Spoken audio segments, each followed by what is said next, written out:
Libra, hi. Welcome to Mystic Queen PH.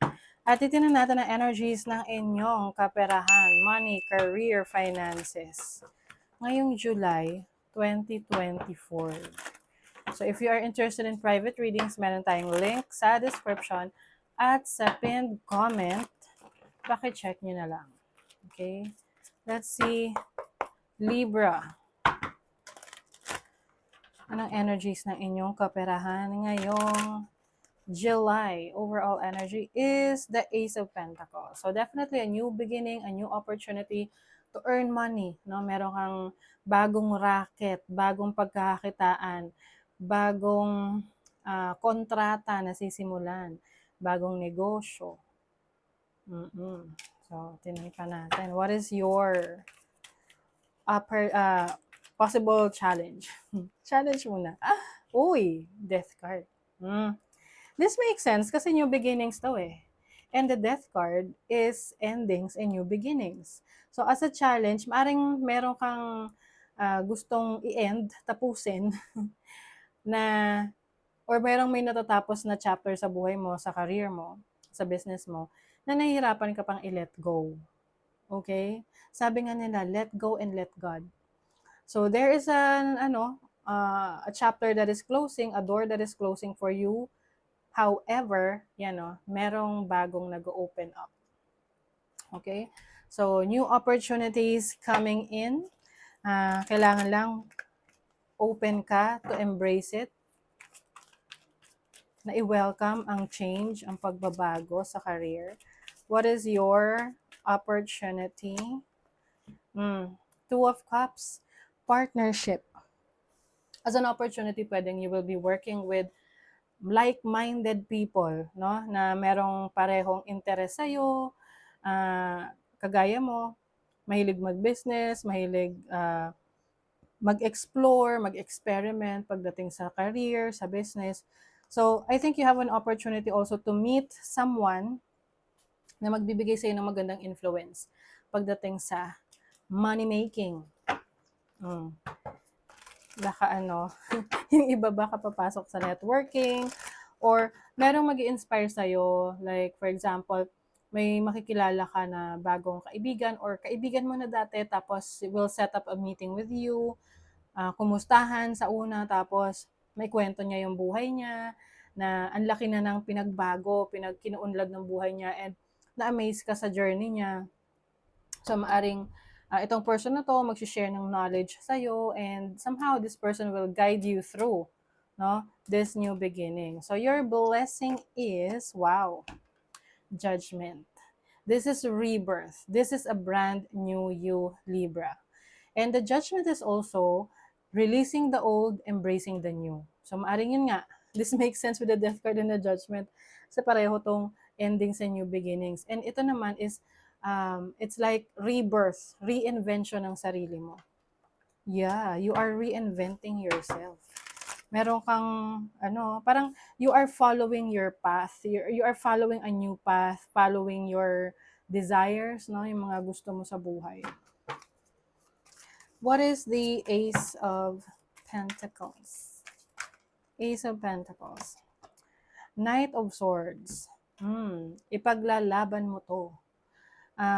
This is a very fast energy, so I think pwedeng itong opportunity na to dumating sa'yo ng mabilisan, no? Unexpected ngayong July, na pwedeng matagal mo na siyang naiisip pero hindi ka nagta-take action, and finally, ngayong July, this is it. You're starting. You're finally doing it. What is the Death card? See? You are going to a different direction, you are moving forward.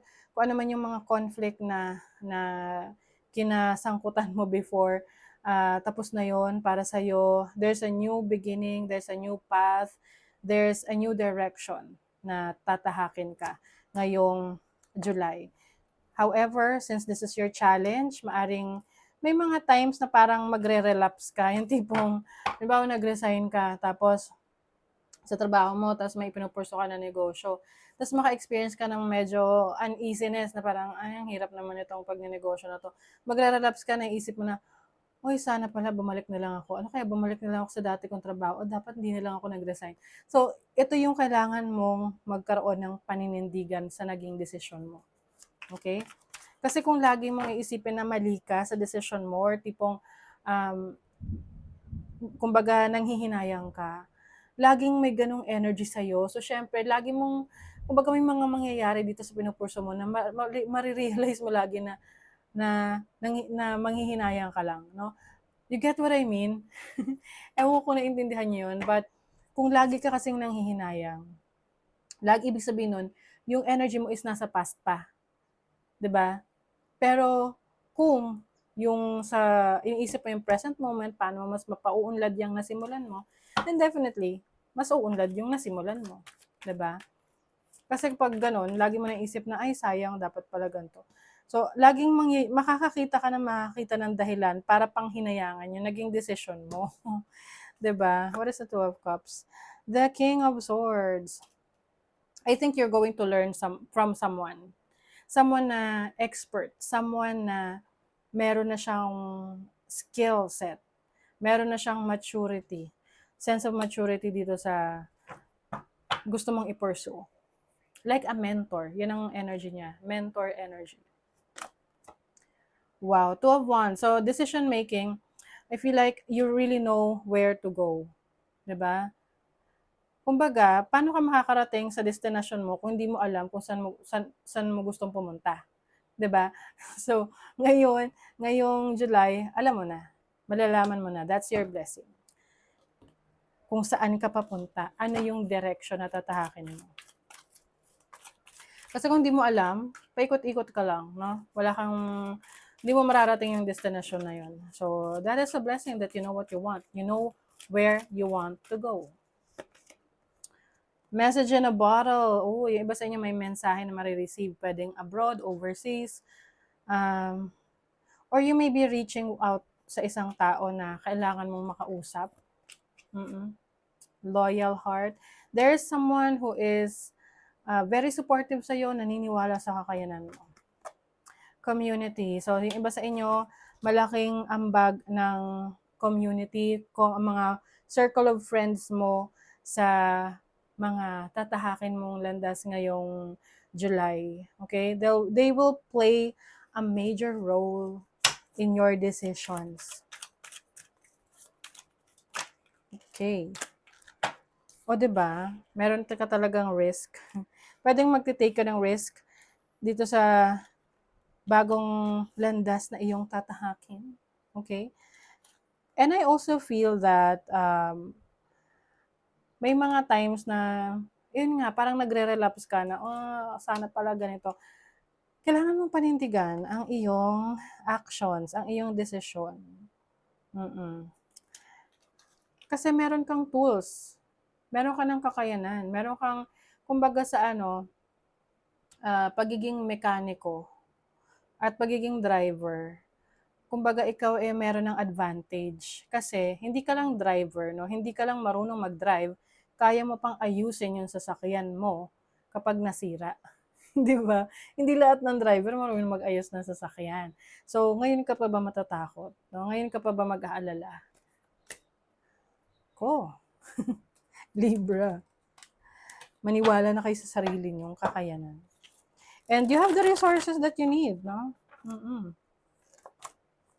Oh my God. O, tinan mo.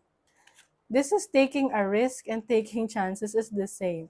It's time for a leap of faith in this situation. So, sa career mo, may leap of faith. Parang hihinga ka ng malalim. Okay, let's do this. Tapos, yun na. Bungee jumping or skydiving. 'Di ba? Ayan. Perfectionism may cause delays on your projects. So, minsan kasi pag gusto nating everything is going to be perfect, we will never achieve perfection, no? Kumbaga, ano lang yan idea lang yan na, oy, you're perfect. But actually, nobody's perfect. Until matuto tayo na i-accept yung kaya natin gawin for that time and improve na lang, no? In the future, as we experience, no? Yung journey. Ayan, no, sabi rito, overcome your fear of failure. to get ahead. Oh, 'di ba? Minsan kasi pag-overthink natin na, ay baka ganito ganyan. Oh, yun yung nagiging blockage. Eh. You are learning all aspects of spiritual connection and reaching new heights. Yes. Some of you merong spiritual awakening, you are realizing your power. Find comfort and balance in simple ways. You have support all around you. Yeah, like what I mentioned kanina, there are people or circle of friends, group na supportive sa mga gusto mong gawin. Okay? So that is your reading, Libra. Thank you so much. Bye.